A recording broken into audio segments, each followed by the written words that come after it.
You know, you think you have decades to catch up with people. You think the calendar is an infinite scroll. But then one day you look at your black suit and realize you've started going to more funerals than barbecues. I'm 88 years old. I've lived through 12 presidents, 3 wars, and more once-in-a-lifetime economic crashes than I care to count. But if you're watching this, and you're over 65, I need you to pull up a chair. I need 10, maybe 15 minutes of your focus, because what I'm about to tell you, it took me half a century to figure out. It cost me my first marriage. It cost me the best years of my children's lives. And I'm giving it to you now for free, so you don't have to look in the mirror at my age and realize you spent your entire life fighting ghosts. I used to think I was an adult. I was a vice president. I had the corner office. I had my name on the door. I had clawed my way up from nothing. But the truth, the brutal, uncomfortable truth, is that for 30 years I wasn't acting like a 50-year-old executive. I was reacting to the world like a helpless, terrified 7-year-old child. See, when I was 10, I watched my father come home from the factory with hands beat up and exhausted. I watched people treat him like he was dirt.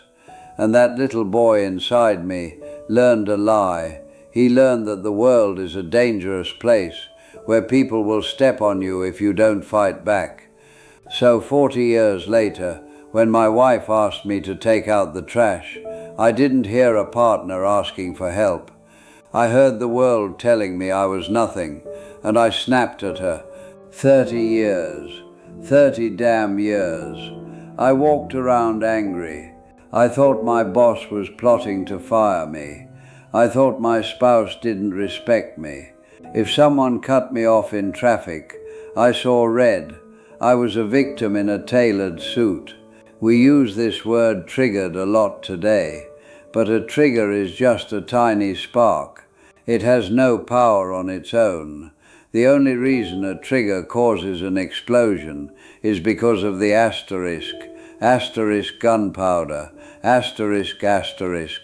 For 3 decades, I walked around with 40 years' worth of emotional gunpowder packed into my chest, insecurities, fears of not being enough, unhealed wounds. I was packed with explosives, just waiting for a kid to spill a glass of milk or an employee to make a mistake so I could go off. If you are constantly exhausted right now, if you feel like your mind is your own worst enemy, you need to ask yourself, whose war are you fighting? Because most of us are fighting wars that don't actually exist. Let's talk about the first great illusion, the work illusion. I spent 40 years believing that if I was perfect, if I provided enough, if I bought the big house in the suburbs and paid for the fancy colleges, I would finally be safe. I thought that harsh, critical voice in my head was what made me successful. It wasn't. It was what made me miserable. I remember sitting at the dinner table with my kids. My mind was a million miles away, worrying about the next deal, the next promotion. I thought I was being a good dad because I was providing. But children are sponges for your nervous system. They don't care about the square footage of your house or the brand of clothes you buy them. They don't think Dad is stressed about the economy. They think Dad is miserable and it must be my fault. I must not be good enough. I passed my trauma right down to my kids, wrapped up in a nice expensive bow. The greatest gift you can ever give your children isn't a trust fund. It's a parent who has actually healed their own mind. Because if you don't heal your wounds, your children will spend their lives bleeding from them. And then there is the body, the betrayal of the flesh. My friend Tom, I've changed his name for his privacy, but his story is as real as the chair I'm sitting in. At 77, Tom felt his life slipping away. His knees creaked. His back ached. Simple tasks like climbing stairs felt like a mountain trek. He felt like his body was his enemy. He wondered if his best days were gone. But here is the scientific reality we often ignore. Your health doesn't just break down one year. It's been breaking down all along without you noticing. After 70, you lose 3 to 5% of your muscle mass every single decade. Your mitochondria, the powerhouses of your cells, weaken.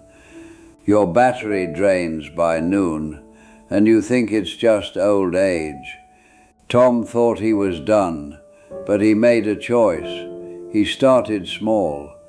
A 10-minute morning walk, just 10 minutes. He started eating fatty fish like salmon twice a week to cut the inflammation in his joints by 20%. He started a simple B vitamin smoothie in the morning to fuel those weakening cells. 3 weeks later, Tom was climbing stairs without wincing. 2 weeks after that, he was tossing a ball in the backyard with his grandkids, laughing. He told me, "I haven't felt this alive in years." Your body isn't the enemy. It just needs support. But the physical pain isn't what kills us. It's the silence. I've spent time in nursing homes. They are the loneliest places on earth, even when they're full of people. I met a woman there named Doris. She was starved for human touch. She told me, being physically surrounded by people doesn't stop the loneliness. It's the lack of understanding, the lack of history. She had lost touch with all her friends because life got busy.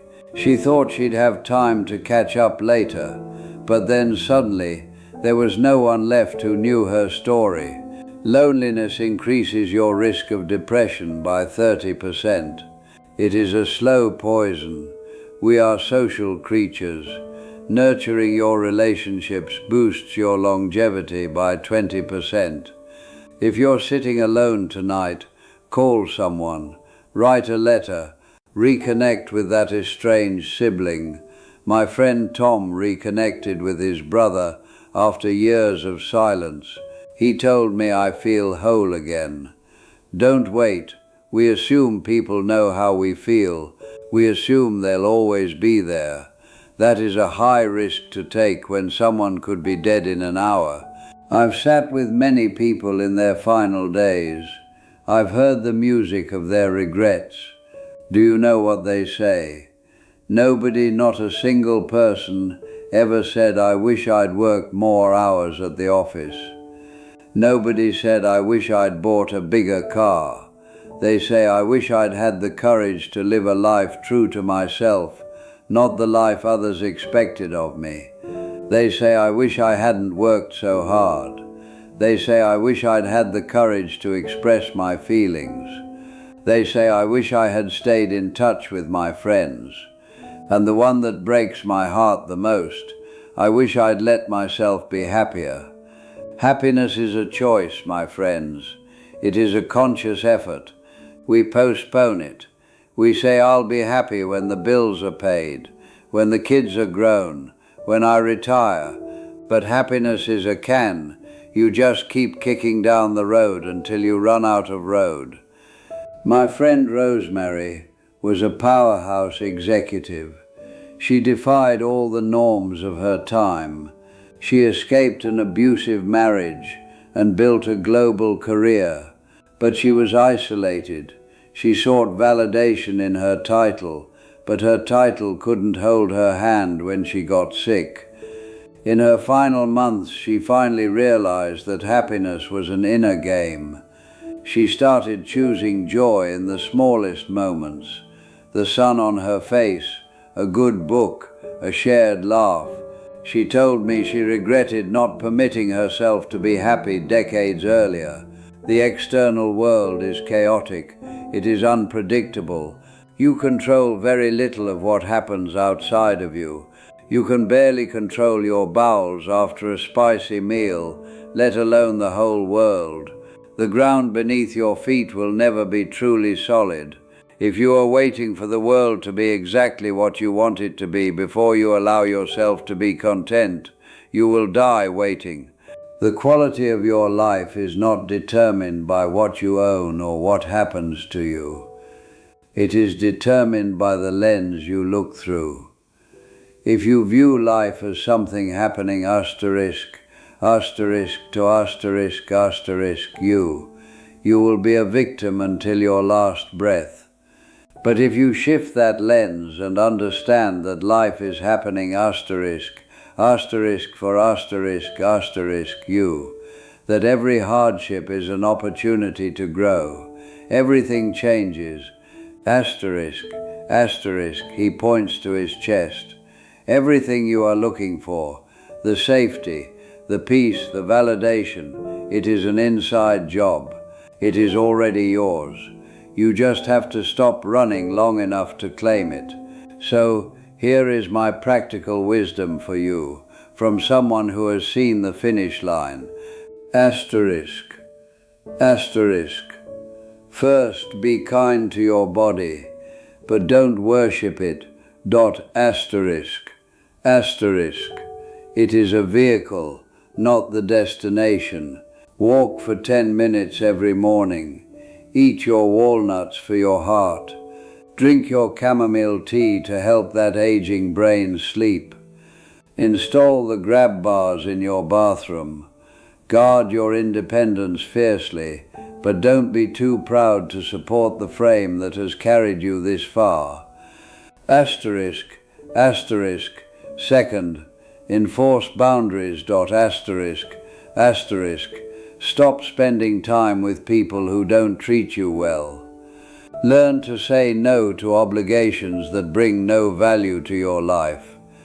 Gently let go of the people who are not making your life better. At our age, time is the only currency that matters, and we are running out of it. Don't waste it on toxic people. Asterisk.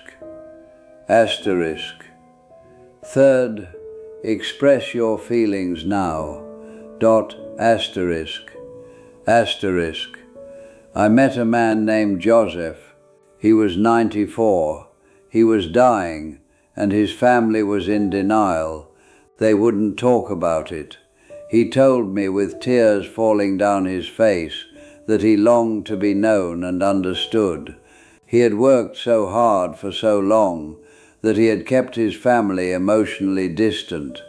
He felt it was too late to tell them who he really was. It is never too late until the heart stops. Tell people you love them. Tell them you appreciate them. If they can't accept your honesty, that doesn't matter. Your job is to speak your truth, so you don't carry the weight of unspoken words into the grave. Asterisk. Fourth, forgive easily. Asterisk. Holding a grudge is like drinking poison and expecting the other person to die. When you're young, a grudge feels like self-respect. When you're old, you realize it's just a chain. Free yourself. The real cost of resentment isn't what it does to others, it's what it does to your own peace. Asterisk. Fifth, practice gratitude. Asterisk. Spend 10 minutes every day writing down 3 things you are thankful for. It could be the taste of your coffee. It could be a kind neighbor. It could be the fact that you woke up at all. This shifts your focus from what is fading to what is still blooming. We have to face our mortality.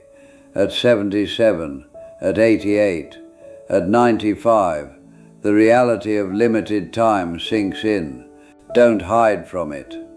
A 2023 study showed that seniors who actually plan their end-of-life wishes feel 30% less anxious. Update your will. Discuss your advance directive over coffee, not in a crisis. Facing your death isn't giving up. It is the only way to truly start living fully. Time, it passes you by before you know it. I see the younger ones today so caught up, so busy, not taking a moment for themselves. I want to grab them by the shoulders and say, stop. So look at the bird, listen to the silence, appreciate the gift of being able to get out of bed without pain while you still have it. But I'm talking to you, you who are in the final chapters. Don't let another day pass without fighting for your joy. You are not too old. You are not too tired. Your strength is still within reach, even if it looks different than it did at 30. Tomorrow could be the start of a stronger, more honest you, or just another day of letting age win. The choice is yours. I want you to take a moment right now. Look at your life. What is one reality you are facing? Is it pain? Is it loneliness? Is it a grudge? And what is one small step you will take tomorrow to face it? Write it in the comments. Tell me your story. I read them. I want to know that you're still in the fight. And if this helped you, if it gave you even a spark of hope, subscribe and stay with us. We're building a community of people who refuse to just fade away. We are going to thrive in our 70s, 80s and beyond. Asterisk, asterisk. He smiles, a genuine, warm, slightly mischievous smile. Tom walked his dog a full mile without pain for the first time in years. He looked at his wife and said, I'm not done yet. I'm not done yet either. Are you? Take care of yourselves. Don't wait until you're my age to figure this out. Just smile and know